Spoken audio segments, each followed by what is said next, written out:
So most people who practice the Dhamma today will do so as householders and not as monastics.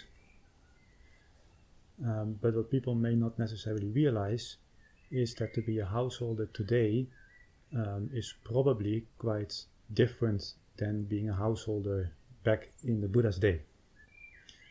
So I thought we could explore some of the unquestioned views and assumptions and blind spots, because people might think that they are in the same position to approach and practice Dhamma as householders back in the day, but actually there might be a lot of additional dust taking place nowadays that people might not be fully aware of.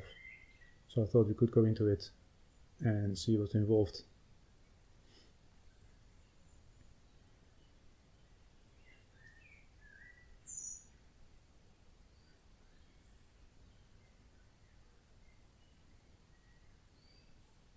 So what will be one of the main differences that would stand out in terms of how people generally live their lives now compared to back in India when the Buddha was alive?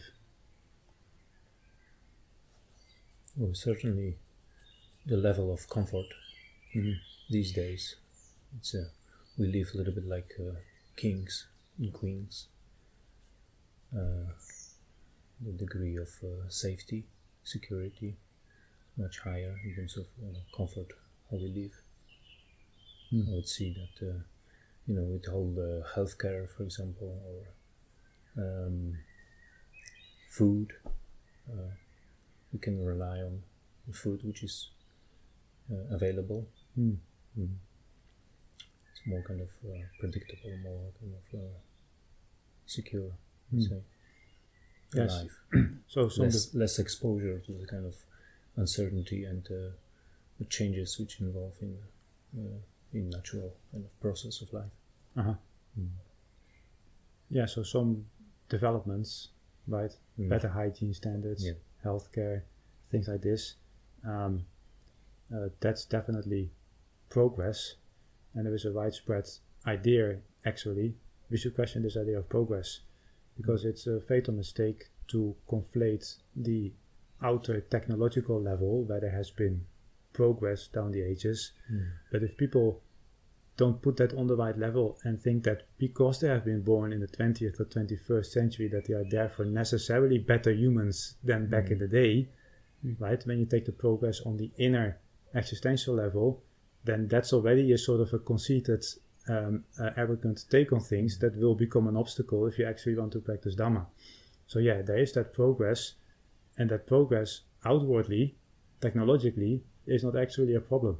But you also mentioned the level of comfort, and that might actually be an obstacle in the context of practicing Dhamma. In fact, there's even this one sutta where the Buddha is praising the Lichavis for using wooden blocks as pillows, and saying that they are diligent and ardent in exercise, and that a neighboring king who wanted to conquer them would not gain any access to them precisely because they did not have the soft and tender hands and were vulnerable in that sense.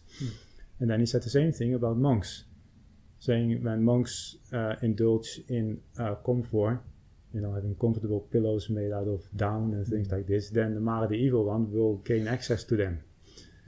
So we should make a distinction between the desire for comfort and just technological innovations taking place, because that can't be stopped, right? We're not saying go back to the Middle Ages. So there's no difficulty with that outer progress, but it seems to me that the desire for comfort and the safety that you mentioned, in essence, that means basically that people don't really want to feeling. That's what comfort is. Or right? It allows them to not feel. It allows you to not feel feeling which is present. But as we have discussed in quite a few talks already, the whole practice of Dhamma takes place on the level of craving, which is always in relation to feeling, right? So craving to continue pleasant feeling or craving against unpleasant feeling. But how can one discern and practice the middle way, which takes place on that level, if one is living nowadays a life that is dominated by the wish for comfort that allows you to basically hardly feel anything? That is going to be a problem, not the fact that healthcare might be accessible or that you can get in the car rather than walk somewhere. But you see, this is hardly being talked about. So people might think, oh, I'm a householder now, I read discourses and I see that householders become noble disciples, therefore I'm going to read the discourses and I can also become a noble disciple. But that is way... And continue living the same way. Yeah, and continue living the same way. So that seems to me a blind spot that people are probably not sufficiently aware of. So this was kind of, well, this is something you say often, so kind of ripping it from you, but like the concept of like these days I notice, like if I get sick, say I like wake up in the middle of the night with like a splitting headache, my immediate thought is like I can just see myself like taking safety in the like, oh, I can just go to the hospital, they'll fix it. There's kind of that implicit assumption that any problem can be solved in a 30-minute drive to the nearest hospital. That was absolutely not a thing in ancient India. Those householders, something significantly less scary than waking up with a headache. Like the slightest thing, you get a cut and it's infected, that could be There's no antibiotics. Yeah, so the danger was much more apparent. And so that's one thing. So you see, it's a good thing that people might now live longer lives. I don't think anyone here is against it. But if it comes with the complacency of all those things that we just mentioned, that is then going to become an issue. Then you actually need to make double effort in order to touch upon the basic uncertainty that comes with having been born in the first place. Yeah, so if you're covering up the fact that feelings arise out of your control, if you have ample means to deal with feelings when they arise, you will not be forced to find out that actually the reason why those feelings make you suffer is craving, not the feelings. And so there's that level as well, but it's not a coincidence also that the practice of Dhamma in itself also becomes a way of trying to find comfort. Like not just the external comfort that's taken for granted, as we said, but internally, I also want to not even feel things. Yes. well, most practice will be geared towards that. That's what we discussed. Like an internal spa or something. Yeah, whereas actually it is about uncovering the liability to old age, sickness, death, because that no scientist has been able to prevent. That is, and they probably will not be able to do that either. So one is still subjected to that. But you see, then people can very easily think like, that's in the future for one thing, right? Sickness and death, I'm now young, I'm still healthy, so I postpone that into the future. And even if that's going to happen, let's just hope that I have a comfortable death, maybe a shot of morphine if it becomes too painful, and then I die and that's it. So I don't suggest we now go into the whole discussion of rebirth, but there is that nihilism sitting there in the background. When you assume this is the only life, you basically want to sit out the ride as comfortable as possible, without then realizing that against those assumptions, the Dhamma goes 180 degrees the other way. So so you want to basically be if you want to understand impermanence, which you could also say is a form of uncertainty, then you need to stop covering it up, basically. So because you can actually that's one slightly ironic thing. Impermanence would be along those lines of your body being liable to sickness, you being liable to die at any time, the things that you're attached to being liable to be taken away at any time. That's what impermanence is. But because we are so used to not thinking about those things anymore, like our existence is basically founded upon ignoring those things so that we can be at ease, then when people try to think about impermanence, it totally doesn't affect at all that level where that comfort is. It's just externally, these sense objects are constantly changing and my sights are popping in and out of existence every second. But that uncertainty of your being, where your actual attachments are established, that's completely taken for granted. So it's all it all goes hand in hand almost, like the way you externally live your life, and then not questioning that, and then approaching the Dhamma with the same attitude. So like keeping it at a distance. Everything like at arm's length. So then like it's not enough now to have all these external comforts. Now I want to have comfort of the wrong kind, because obviously you could say liberation is a sort of comfort, but no, like the wrong kind of comfort in the sense of freeing myself from feelings instead of freeing myself from craving. So now people want to have even on the level of their mind, not just on the external level.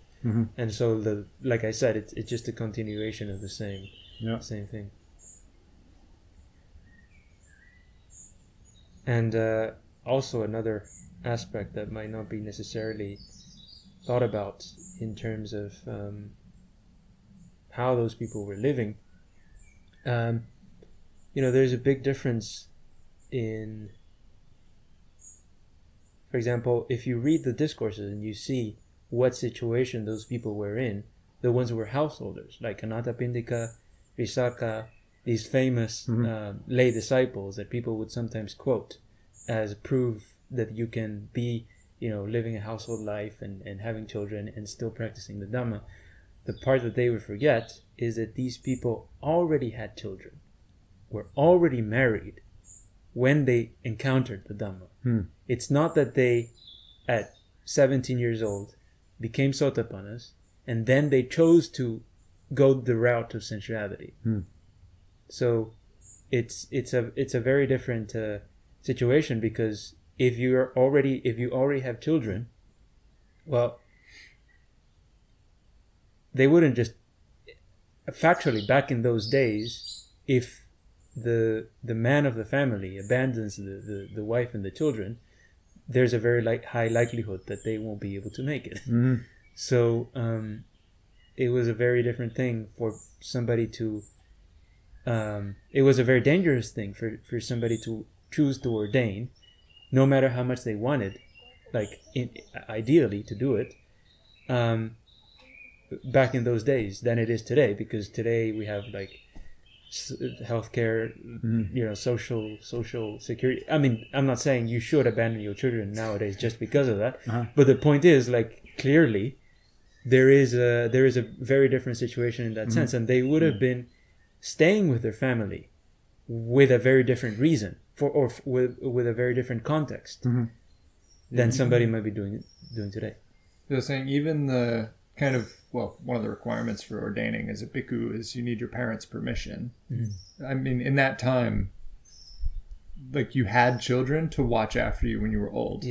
That was your kind of survival token. That's what you had to do to survive, is have kids. So that, I mean, I'm not asserting to kind of limit the Buddha's reasoning for that to just this, but part of that was, I would imagine, asking them permission to kind of compromise their survival chances a little bit. It's that was a huge ask. So you can kind of use that as an excuse today, my parents, but is it that same situation? Most likely not. Well, they have a different insurance. Yeah, right. As an American. And so that's the thing. If a person has taken on the Buddha's teaching, which you could summarize as saying that attachment is suffering, and then they choose to accumulate more attachments willfully, they haven't actually acquiesced to the Buddha's teaching. So it's not that these people understood the Dhamma and then proliferated their worldly engagements. It's that they had they already had worldly engagements when they understood the Dhamma, to a point where withdrawing themselves from those engagements would have resulted in misfortune for other people. Yeah. So that's a very different situation. And another thing as well is that in ancient India, there were I'm not sure exactly what the percentages were, but certainly love marriages were much more rare than they were today. You would be married because your parents forced you to get married when you were even before you turned 20 sometimes. Even as children, sometimes they would find their future wife. So you would basically find yourself in that situation. Not like you met this person, you fell in love with them, and you for the sake of pure sensual pleasure, you decided to build a life with them. Yeah. It's more like it was either that or your parents would disown you or something. So you find yourself in that situation, and then again, that even though externally it might look the same thing, oh look, he's living with his wife, I'm also living with my wife. Yeah. But the whole relationship between husband and wife is conceivably quite different. Yeah. So people can ask, this might be a harsh question, but just as a thought experiment, if you're in a relationship with someone, if that relationship becomes celibate, for example, just to go to the heart of the matter, you just as a thought experiment, is that relationship going to stand, or is your partner basically gonna pack his or her stuff and say, well, if that's what you're gonna do, I'm no longer interested? If that's the conclusion, then you should realize that relationship, then whatever you tell yourself, that relationship has sensuality as the guiding principle, because otherwise living a celibate life would not result in that relationship breaking up. There would be other purposes for it apart from this. Such as taking care of the children that you had before or something. So because that's the thing, the obstacles, if you read the suttas when or the accounts of when these people would get the right view, why they got the right view, there's no mention of a meditation technique that they did beforehand, or some it wasn't, they met the Buddha for the first time, they hadn't been practicing Buddhism before that, and it wasn't that they had to spend 3 months building up their concentration skills in order to be able to understand what he then told them. What made them understand the Dhamma was that first he taught them about the benefits of virtue, the benefits of giving and making good karma, and then he taught them the drawbacks of sensuality, of even the good results that they would get out of doing these good things. And then, when their minds were free from hindrances, mainly from sensuality, and established in that piece of renunciation, then he taught them the Four Noble Truths, and then they understood on account of that. Yes. So, the factual thing that you have to recognize is, if I haven't understood the Dhamma, having received so much more instruction than those people did back then, it can only be because my mind is still, to some degree, I don't know exactly how much, but to some degree, it still sees sensuality as pleasant, to the point where it's not able to understand the Dhamma. It's still fundamentally, because you can have all the views, theoretical views about the Four Noble Truths or whatever, but fundamentally, if your mind still values sensuality, your mind doesn't see craving as the root of suffering, because nobody wants to suffer. So if they still value craving, supposedly having understood that craving is the root of suffering, you see that there's a contradiction that they didn't actually understand. So that's what that's why all these precepts and virtue and withdrawal from sensuality are prerequisites, not because in and of itself it is the Dhamma, because you can abandon all these things for wrong reasons, like members of other sects would do, even back in the Buddha's day, and in monastics and other religions. But it's because that is the obstacle. Like when the Buddha became enlightened, and then he was hesitating to teach the Dhamma, his reasoning was the entire world is clouded, like their vision is clouded by passion. He didn't say they don't have sufficient focusing concentration skills. It's their view is clouded by desire, and that's why he felt apprehensive to teach the Dhamma. And that was back in the day in India, in a country which prides itself on its asceticism. Yeah. Like how many people were not like homeless wanderers, and I mean there were probably a bunch of them on the side of self-mortification. Yeah. So that was their obstacle.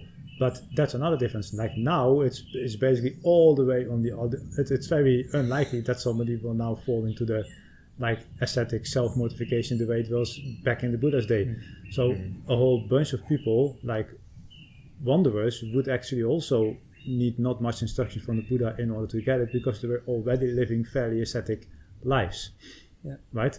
Whereas now it's the other side of the spectrum. So I'm even inclined to say that even if somebody is not interested in understanding the Buddha's teaching for whatever reason, still they would benefit from cutting down their desire for comfort, because you will just be so much more capable of dealing with change when unfortunate things are going to hit you, and they will sooner or later.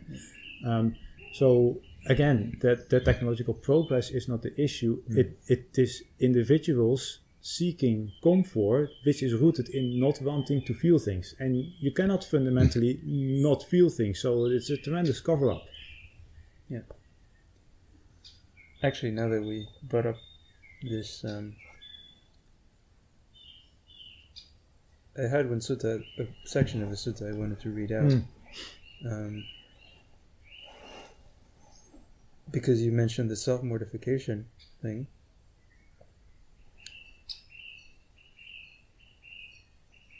Here it is. So this was when the Buddha was striving, still not having achieved enlightenment. So these are 3 similes that occurred to him.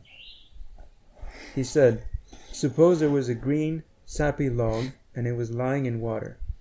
Then a man comes along with an upper fire stick, thinking to light a fire and produce heat.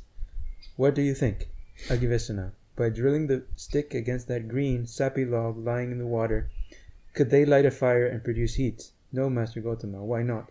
Because it's a green, sappy log and it's lying in the water. That person will eventually get weary and frustrated. In the same way, there are ascetics and Brahmins who don't live withdrawn in body and mind from sensuality. They haven't internally given up and allayed desire, affection, infatuation, thirst, and burning for sensuality. Regardless of whether or not they feel violent, painful, sharp, severe, acute feelings, they are incapable of knowledge and vision of supreme awakening.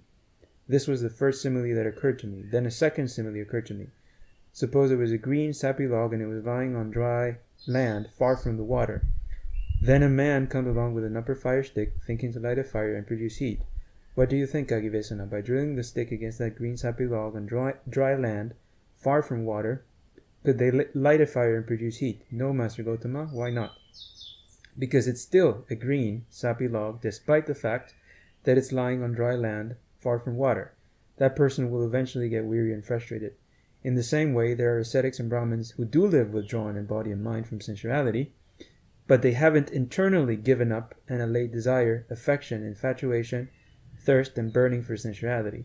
Regardless of whether or not they feel violent, painful, sharp, severe, acute feelings, they are incapable of knowledge and vision of supreme awakening. This was the second simile that occurred to me. Then a third simile occurred to me. Suppose there was a dried up, withered log, and it was lying on dry land far from the water. Then the man comes along, trying to light the fire stick. By drilling the stick against that dried up, withered log on dry land far from water, could they light a fire and produce heat? Yes, Master Gotamā. Why is that? Because it's a dried up, withered log and it's drying on dry land far from water. In the same way, there are ascetics and Brahmins who do live withdrawn in body and mind from sensuality, and they have internally given up and allayed desire, affection, infatuation, thirst, and burning for sensuality. Regardless of whether or not they feel violent, painful, sharp, severe, acute feelings, they are capable of knowledge and vision of supreme awakening. So the first scenario is unfortunately what a lot of people would be falling into, like even by body, they're not withdrawn from sensuality. So as we mention often, the precepts, like the foundational precepts that are the very first stage of the gradual training, on account of which all the other things come, like samadhi and all that, they don't have even that. And then obviously if you're not withdrawn in body, there's no way that internally you will have given up that desire. But the situation is even worse than that. You can become a monk and have be withdrawn from sensuality bodily and mentally. So it's like you're not even mentally wishing for the things that you abandoned. You basically live almost fully focused on what you're doing as a monk, but internally, meaning the value, that fundamental value of sensuality hasn't been given up. So if you were to get exposed to some sensually enticing situation, fundamentally your mind would still regard that as pleasant. You would still be leaning towards it. Means internally you haven't given up that craving for sensuality. And unless you reach that point, the Buddha is saying you won't be able to give rise to knowledge and vision. And that is the point where these people got when the Buddha was teaching them the Dhamma. The householders. Yes. Yeah. Like in that span of time, because obviously it was the Buddha who was so skilled in teaching the Dhamma, specifically according to people's dispositions, that he was able to bring them to a point where at that time, not only bodily, verbally, mentally, but also on that internal level of their value, they had completely, in regard to past, present, and future, abandoned any interest in sensuality. They truly saw it as dangerous and had no interest in it. And then he taught them the Dhamma. And then they understood. So it's like, because the problem would nowadays be, so yes, people would recognize to some extent, I can't be thinking sensual thoughts and engaging in sensuality and be meditating, but they would try to basically compartmentalize the two so that, during their meditation, there can be no sensuality, but on the outside, there can be. And the problem with that is, you haven't, you are, again, withdrawn in body and mind from sensuality, but internally, you still look forward to these things. So in the future, at that moment, you have a plan that, it doesn't even need to be explicit. It's just, you still value this. So if you were to receive a phone call for at that moment while you're meditating, a phone call for some super amazing opportunity for sensuality, you would be happy. So it is that fundamental value that needs to be abandoned. And you cannot do that if you, for the future, still value sensuality. So what I mean is, sensuality cannot be abandoned temporarily. It has to be in that permanent sense. Anything, just in a mundane example, as we mentioned before, if you want to give up a drug, you can't give it up temporarily. Nobody who says I won't drink for 2 weeks is actually going to be taken seriously as someone who's trying to give up their alcoholism. That's right. Yes. So that's the attitude that needs to be taken. And only then are you actually going to feel the weight of it. Yeah. Right. So basically, then, so when people are considering precepts, the right attitude is, for the rest of my life, I don't want to go in that direction. Yeah. And that might initially be scary, precisely because you now need to consider the whole of your life. You don't know how long you will live, but right now you're going to feel the burden, never am I going to touch this again. But that's precisely the whole point. So if you don't have that, then you have basically already missed it. Yeah, because that's where you feel that's where you're forced to come face to face with what feelings actually are. Feelings get revealed when you have no way to escape from them, and that's the boundary that the precepts create. Yeah, that's a good point. When you're properly cornered, things will become very clear. Yeah, you have no space to move forward, to move backward, to move left, to move right, and that's when you will recognize, no, the problem was never even this pressure that I felt. The problem was my gratuitous resistance and need to do something about it.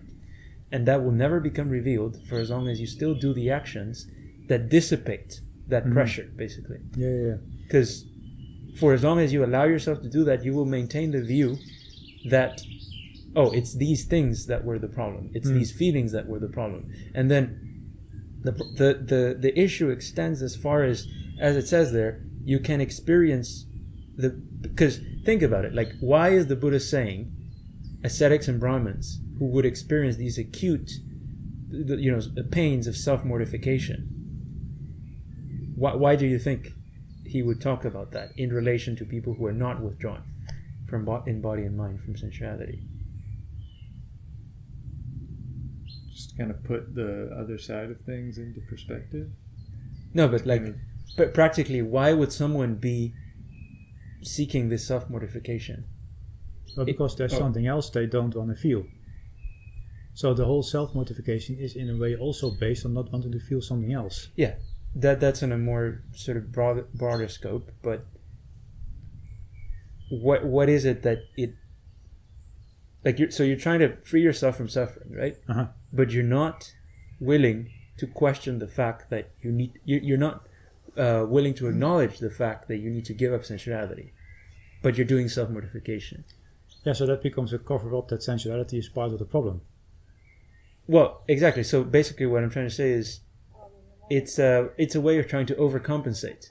Yeah, exactly. That's what I'm trying to say. So it's like, and you might think, oh, of course, this weird sort of random ascetic practices of sitting on a bed of nails or something. What kind of crazy person would be doing that? But you think about it, many of the things that people would do today are on that level. Like, do a 10-day meditation retreat where I have to sit down despite pain in my knees for hours and, endure that heightened amount of displeasure to overcompensate for the fact that in the broader context of your life, you don't want to give up sensuality. Exactly, yeah. So it's not just back in the day, it's the same principle. Yeah. It's the same like, these New Year kind of resolutions people always like to do. And they last usually 1 or 2 months after New Year. Because they feel guilty about, how they live life through the whole year, indulging in this or that. So they make these resolutions, but there is no kind of that deep enough giving up. That's why they fail, and they feel again guilty. Yeah. So it's like a cycle of overindulging, overcompensating, overindulging, overcompensating. Yeah, and then the guilt becomes a hindrance. That is just the mind being restless and remorseful, basically. Yeah, so that to cover up. Yeah. So that whole time that you would be engaging in these self-mortification practices, aka meditation techniques, the whole thing is made like you on a superficial level. You gave up the interest in sensuality, but you're still with that compulsion of craving, and whatever comes out of it, doesn't matter how good it feels, what kind of release it gives you, it's still going to be underlain by the same craving. Yeah. So it's that's why it's saying you actually have to go in that direction of abandoning that more fundamental stuff that you don't want to question.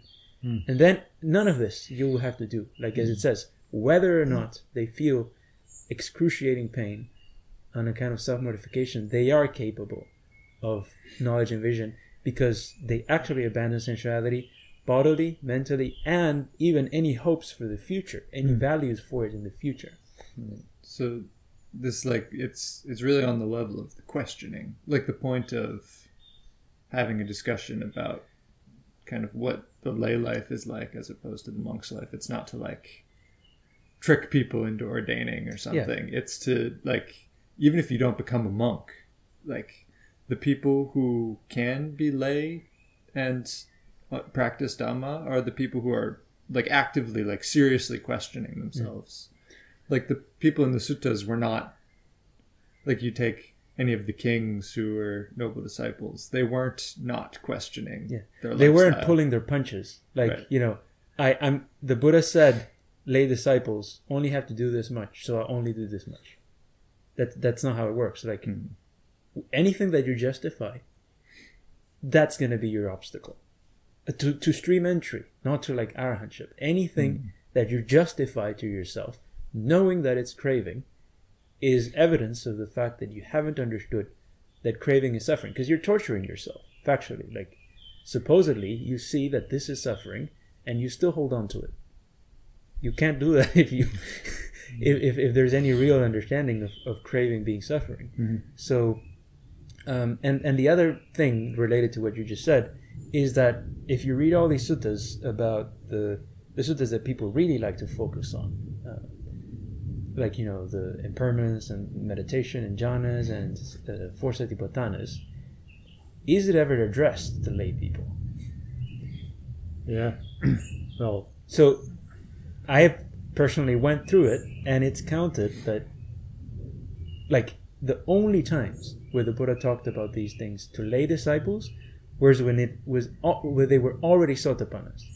And there's like 5 cases or something throughout the entire canon. There was also the one where Sariputta was talking to a Brahmin on his deathbed. And he was a noble disciple as well. Well, not in that one, because this is the one where he was saying to practice the Brahma Viharas. And this was the one where the Buddha rebuked Sariputta after the fact for not giving him kind of that next step of teaching. Well, but it was clear that he had gotten to the point where he would have become a noble This disciple. was a Brahmin who was already practicing kind of very renounced lifestyle. Yeah, and that's why the Buddha always talked about ascetics and Brahmins, which is a different category than householders. Yes. That those two categories are clearly defined in the suttas. So what I'm saying is not necessarily that the robe gives you a magical power, but that you will only be able to partake in these things to the extent that you try to live like a monk. Not necessarily. It doesn't mean that you need to give up your children. Doesn't mean you need to give up your job if you already have one. It means fundamentally, well, you keep the 8 precepts and you don't accumulate more of these things on purpose, because that clearly shows that you don't have your priorities straight. If the Dhamma is what you're looking for. Yeah, and another thing we should clarify is the difference between 5 and 8 precepts. Like Buddha talks about 5 precepts, but that is just the minimum ethical standard to not deteriorate as a human being. It is not like, oh, I keep the 5 precepts, therefore I'm in a position to practice all the things that the Buddha is teaching. No. If you want to make progress in Dhamma, the bar has to be 8 precepts or more, basically. Which includes, again, the celibacy and cutting off the distractions and things like that. And because people might think, oh, householder plus 5 precepts, and then I'm going to do retreat and learn the Satipatthana. Yeah, well, there's right, it doesn't work like that. Yeah, because, like I said, the Buddha himself said, what is the obstacle? It's passion, the desire for sensuality. So 8 precepts doesn't automatically free you from passion for sensuality, but you can be sure that if you're engaging in the most sensual acts of all, you're not abandoning passion. So that's why it's like a prerequisite for abandoning passion, not even that it's going to happen by itself. So that those, like you said, so 8 precepts are the you could say 8 precepts are the basis for someone who wants to purify their mind from sensual desire.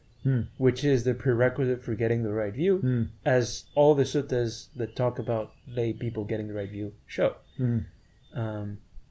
So you don't have the Buddha now, and so you will need to bring yourself to that point where they were, where their minds were dispassionate, through your own effort. through your own relinquishment of things that you know are necessary, and cultivating those values of renunciation to the point where your mind actually feels more at ease with giving things up on that right level of your attachments, your possessions, your pleasures, than with acquiring more. Yeah, and that can be said to be the true prerequisite nowadays if you want to be in a position to come and understand the Buddha's teaching. Well, even back then it was the same. No, but what we're saying is, like, back in the day, some people already found themselves in that situation. They listen to a discourse by the Buddha and they get it. Nowadays, it's much more unlikely. People can read the Nikayas 10 times and still not get it. So what I hear you say is, like, people should make an effort as a sort of preliminary step to bring themselves to that level of ethical consideration. So preliminary practices are not like prostrations and visualizations and repeating 108 syllable mantra a gazillion times. No, it is fully on the level of ethics, if by that we mean devaluing sensuality. Because there's also Majjhima Nikaya 24, I think, where the Buddha described in the most concise way the sequence of purification. And purification of mind was not the first. No. It was the second. Purification of virtue, purification of mind comes later. So people usually take it purification of mind first, then purification of views, and purification of virtue maybe next life when I don't, or that will follow naturally from those other two steps. Basically, or not even that, because people may think, okay, like, just I do what I can in this life, and then in the next one, I'll purify my virtue, because then they'll... Yeah, that's already assuming next life, which is assuming more craving and more suffering. So the primary recognition that you should have is you have such a wide familiarity with this Dhamma, and you still don't have the right view, even though much less was required for these people to get the right view. That has to be because of this prerequisite not having been met. So you can't assume that you are you have to assume that if these people were able to understand the Dhamma without having kept the 8 precepts for 10 years, and yet you're hearing more Dhamma than them, and you haven't understood, what you will have to bring your mind to that level, and it will happen through keeping the precepts and cultivating sense restraint, because as the Buddha said, not all beings are born equal. So there are different faculties. He said there are some beings who are like, I think he gave a simile of like the lotus plants, which some of them are like right on the surface. Some of them are deep, buried deep down. So some people, even though they haven't, because you haven't found the Buddha's teaching, why would you be keeping the 8 precepts? Like you have the natural tendency of the world, everyone around you is doing this, so you will do the same. But that doesn't mean that your mind is fundamentally equally passionate, still passionate to some extent, of course, but it doesn't mean that it's equally passionate as everybody else. And only the Buddha or somebody equal to him would be able to know that. To you, it might seem, oh, look, he's also doing the same things as me. Yeah, so Buddha could see the distinction between somebody just acting circumstantially in certain ways, but their background values were quite different. They were just sort of socialized into a certain situation, but they were not like, it didn't go that deep, the groove, basically. Yeah, so that means... Then the Buddha comes up with some harsh similes about the drawback of sensuality. It connects with that background value that they might not have been aware of, but because it was there, it at once clicks. Yeah, or not even necessarily having the background value of renunciation, but that the value of sensuality is not as proliferated. Sure. So it's just like if the if a nail is not as deeply buried, taking it out is not as hard. So it's the same principle. So if you have been hitting it hard for many years with this Dhamma that you've been practicing, and you haven't got the right view, is because you don't have the starting point that these people had. Yeah, it's as simple as that. And so well, exactly. So then so then we come back all the way to the beginning. It is a fatal mistake to assume that because you have been born in these materially prosperous times, and with all sorts of technological revolutions and things like that going on, that you are therefore inwardly at the same position or even in a better position than those people back in the day were. No, it's not like that. It is fully on an individual level, and a Dhamma that is timeless cannot be set right. That whole narrative of progress should be given its right place. It's on the level of science, outer technological progress, not the inner progress is on the level of virtue. That's an entirely different domain. So people need to start making that distinction and then bring themselves within the current situation where there are these material benefits. On the level of the virtue, they have to bring themselves to that right point. Yeah. Could start to kind of question themselves whether they have this inner richness or maybe poverty. You know, this in terms of virtue. These days, we can say that we are quite impoverished. Sure. Yeah. So that's good conservation, actually. Yeah, and it's also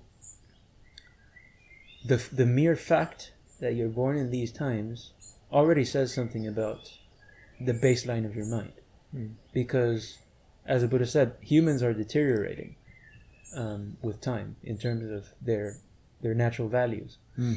So the fact that you were born, that you are still here, basically, that you're not somewhere else, means that you are kind of riding that same train. Like if you were in the more exalted nature by default, you wouldn't be here right now. Most likely. Yeah, so being here is not the best place in the universe. Let's put it like that. Well, it's good for realizing the Dhamma. So there's human world is but why? Because there is that contemplation where the Buddha says that to be born as a human is foremost. But why? Well, compared to heavenly beings, because that's more comfortable. It's more refined. That's precisely why we are addressing the issue now. But now it is almost as if on the human plane it is going towards the, let's say, Deva realm in terms of the comforts that are available to at least people living in this part of the world, and that is outwardly comfortable, but inwardly an obstacle. And so if people want to get out of the whole realm of existence, they will have to come to terms with that, which is obviously nothing to do with changing anything on the level of society. Again, this is not rebelling against new technological innovations. No, it is fully inwardly on the level of the virtue. Yeah, we're not endorsing what's that called?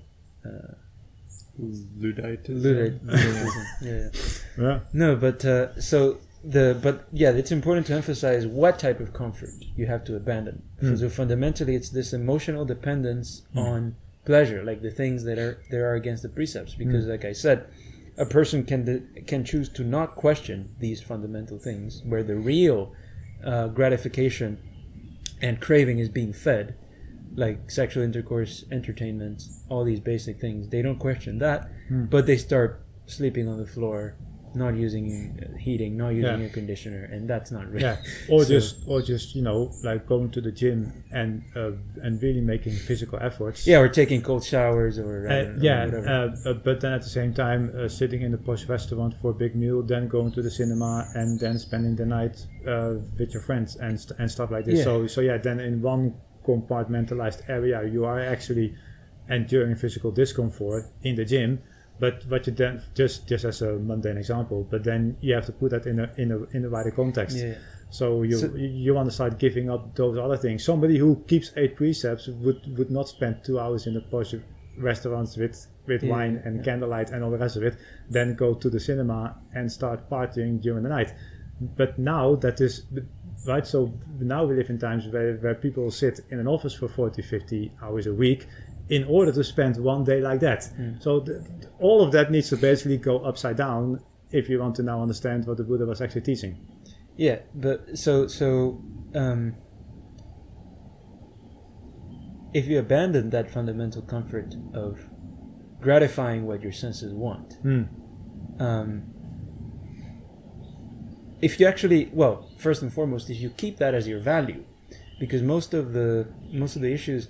So it's not that we're not saying like, ideally you should, but if you can't, well, you have to work from where you are.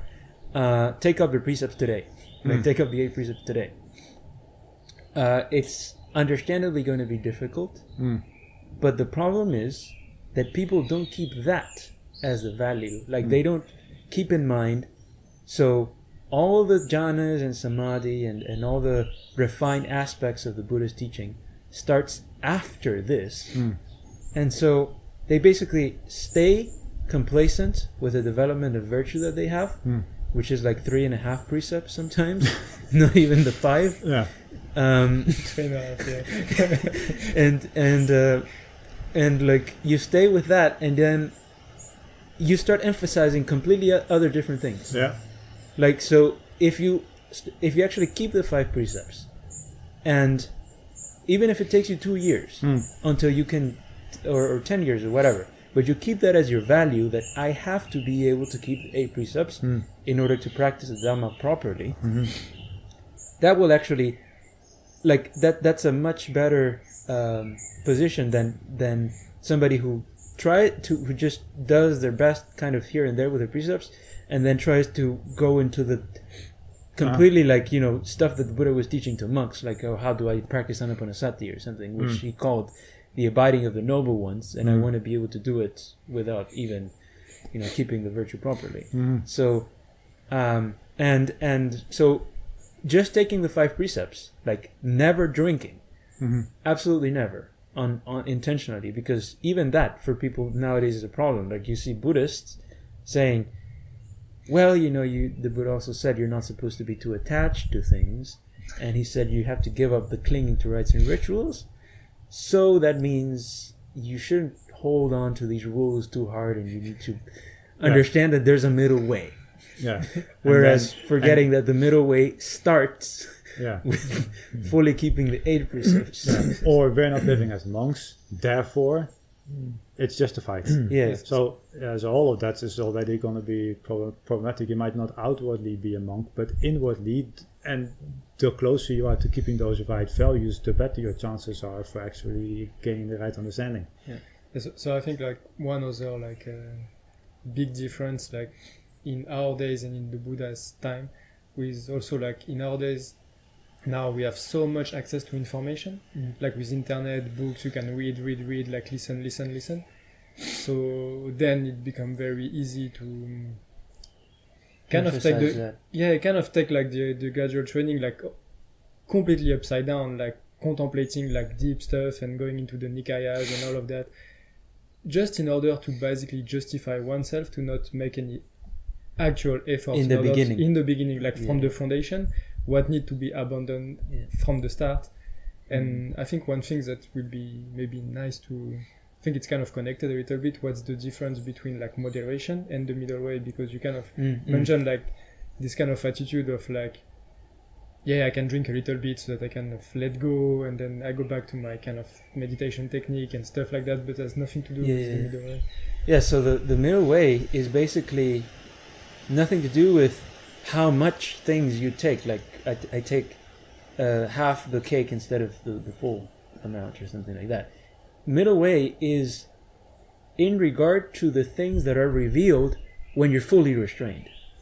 So like when you never give in to any of these desires like that are against the precepts, and you start feeling that pressure to give in to them, the middle way is not denying that pressure, realizing that that is a bodily phenomenon that has arisen on its own, and that for that very reason you won't give in to. Not like it's not mine, therefore I can't give in to it. It's the opposite, actually. Because it's not mine, like as soon as I give in to it, I am taking it as mine. So the middle way, ironically, is revealed by full restraint, not by moderate restraint. So but that's also quite important, because I mean, we don't need to get into that too deeply now, but because there's the other option, like you do take on faith the full renunciation and full restraint, but then you go into seclusion and these things start coming up, and now you think it's just about destroying them all and not having anything. and that's now the opposite of self-modification. So the middle way is basically, that's why it's like the whole gradual training is forcing you basically to find that middle way. It's like like I said before, it's giving you no space, so that you have no choice now but to actually see the escape while those pressures are there, pressures that are revealed by not giving in to them.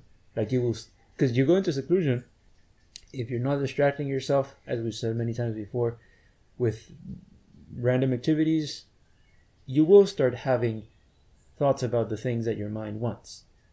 And there you practice the middle way. Like we always say, endure it without acting out of it. Or the whole talk we did on the origin of attention and enduring things on the right level. You see, the arising of this feeling is not the issue. My craving to act from it or against it, that is the issue. That is the cause of suffering. So that's where the middle way is found. And that's why, ironically, you need to be fully restrained in order to find the middle way. Not start with the middle way in order to determine how much you restrain yourself. This would be more like on your terms. So that restraint you're talking about is not on your terms, but on terms of Dhamma. Yeah. Yeah. So because you don't know even beforehand how much restraint you need, and you don't even know what craving is. So you need to take this on faith. You need to take on the fact that the Buddha said, okay, these actions, if you do them, they will always be rooted in craving. You haven't understood craving yet, but you take that on, and if you make a practice out of that, like I said, you don't distract yourself with something else, and you keep in sight that this is what is like. That's why they're called training rules. Actually, we call them precepts in English, which makes them sound like commandments or something. But the Pali word is training rule. So these things are the foundations for the training of the higher virtue, the higher mind, and the higher wisdom. So with those training rules, basically you start to outline that where the work is. Like it creates the table, the working table, where you will be able to practice all the more subtle things that the suttas talk about. So going back to the discussion of the precepts, so another thing that the Buddha did advise lay people as well in the suttas is generosity. So that was essentially like the instruction on to lay disciples would generally revolve around 5 precepts and generosity. And so that's one of the aspects that is quite often put aside, at least in Western forms of Buddhism, because it's like, no, I don't really care about making merit. I want to develop wisdom. I want to become enlightened. But actually, if you were to keep the 5 precepts, let's say you're not going to keep the 8 because it's too difficult yet for now.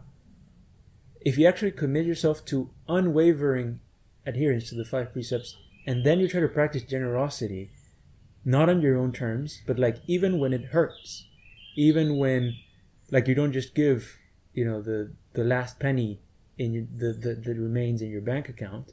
You actually make a practice out of relinquishing.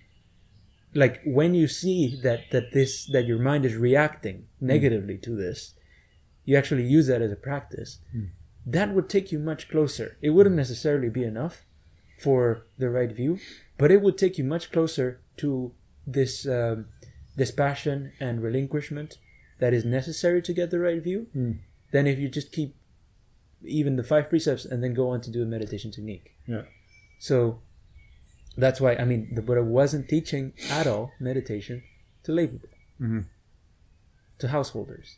So it's if the development has to come from that first, and then if you manage to upgrade to the 8 precepts, then you can start thinking about jhanas and samadhi and all that stuff. And another thing as well, so there's the 5 precepts, but I think there's another formulation that they sometimes give in special events, where you have the 5 precepts and the 3 precepts on speech, or 4, and then livelihood, something like that. So it's basically a further training in, because again, like it's usually sort of that the problem is like you recognize, okay, I can't take on the 8 precepts yet, it's too difficult, but then you justify all the other things that lay people will do. So careless speech, like talk about sensuality, gossiping, useless Talks about kings, ministers, politics, wars here and there. And all these things you justify to yourself because you're a layperson.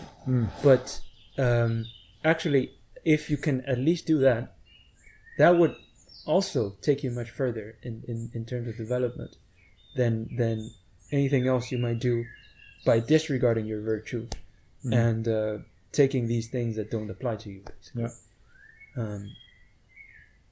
So, and that's, again, the other thing, like, if you really put faith in the Buddhist teaching and you have understood that, or you have conviction in the fact that craving is suffering, you really need to be looking now whether in your life you're actually increasing your acquisitions, like acquisitions that you didn't have before.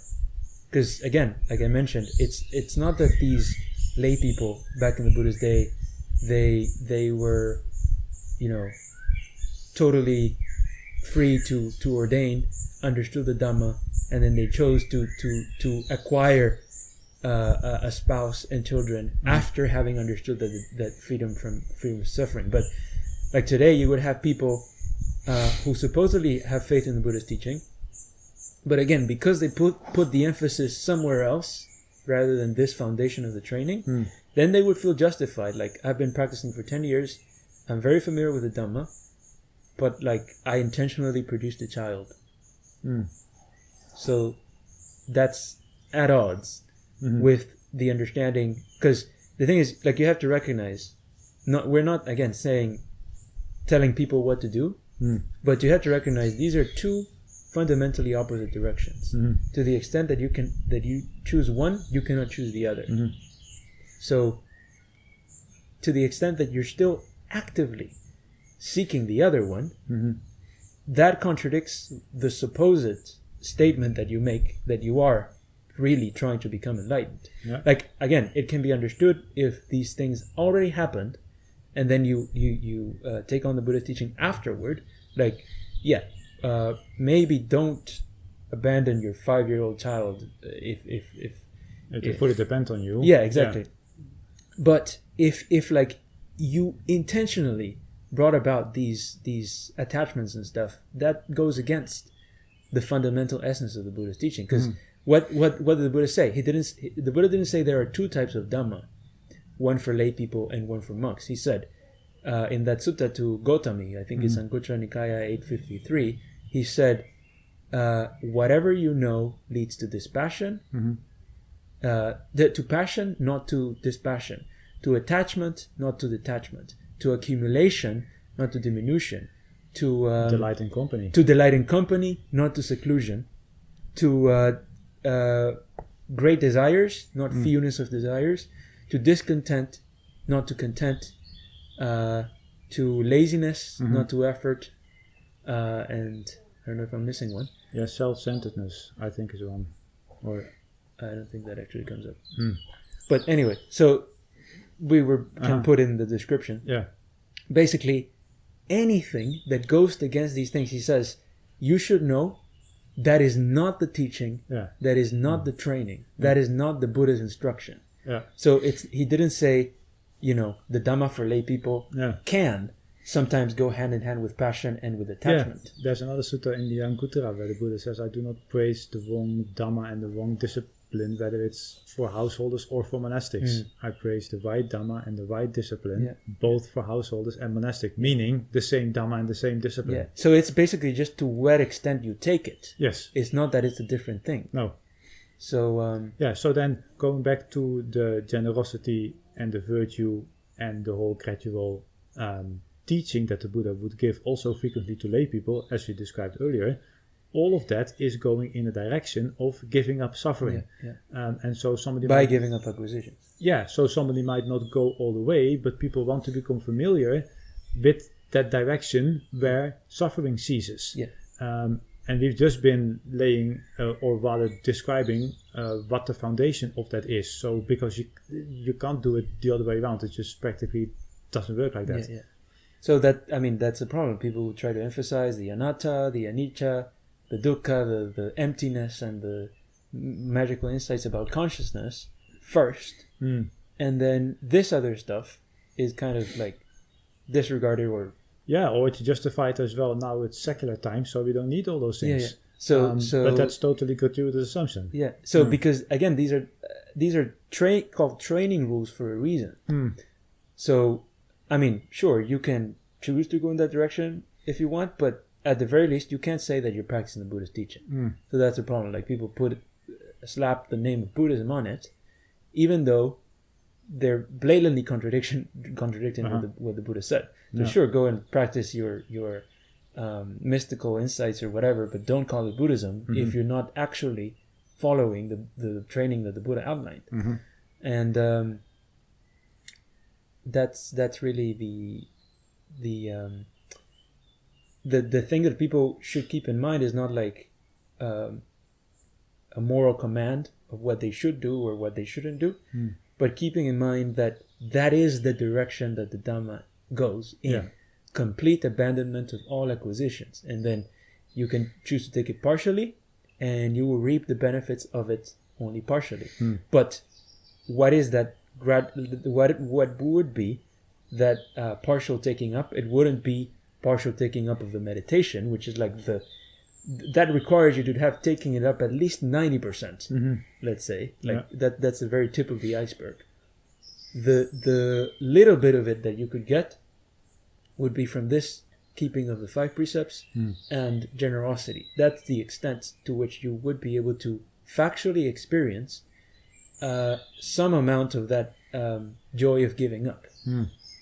And if you see, I would only get even more of this and in a much more refined direction if I do start keeping the 8 precepts and restrain my senses and go in the further stages of the gradual training, then you can take it further, basically. But you whatever you do, you keep in mind that that's the direction where the Dhamma goes. And you would do it based on having understood that that's the direction. So then you don't cheat yourself. That's the real problem. When you cheat yourself into thinking that basically you got the same product for 10% of the price. Like you go to a store, you see 2 things, they look identical. One of them costs 10 cents, the other one costs $200. Would anyone in their right mind actually think that they're the same thing? Obviously not. And that's what happens. Like the Dhamma that the Buddha taught. You need to pay the price, basically. Yeah, so the Dhamma that the Buddha taught comes with that price tag. The other one might look exactly the same, but it's impossible for it to be the same thing. Yeah, although that other one, most of the time, is factually being charged for, whereas the real one is actually offered for free, but the price needs to be paid on another level. Yeah, of course. Yeah. So it's because it's that's why the Buddha called it in the future the Dhamma will be corrupted. Yeah, but corrupt from within. Yeah, exactly. It's not because some outside invasion, but because a misrepresentation of the Dhamma arises, and so from within the whole thing deteriorates. Yeah. So then, that's really what creates the issue. Like back in the day, you had different teachers and stuff, and it was clear. Okay, this is everybody else, and this is the Buddha. So if you were declaring yourself as a follower of the Buddha, it's because actually you were a follower of the Buddha. But nowadays, many different things go under the name of Buddhism, and if even without making any statement about which one of them is right or wrong, if you look carefully for a few moments, you will see there is internal contradictions that are unresolvable. So somebody has to be wrong. Yeah. And like when you look at a product that comes at a lower price, most of the time it's because it's not actually the same. It's not the real deal. Yeah. Yeah.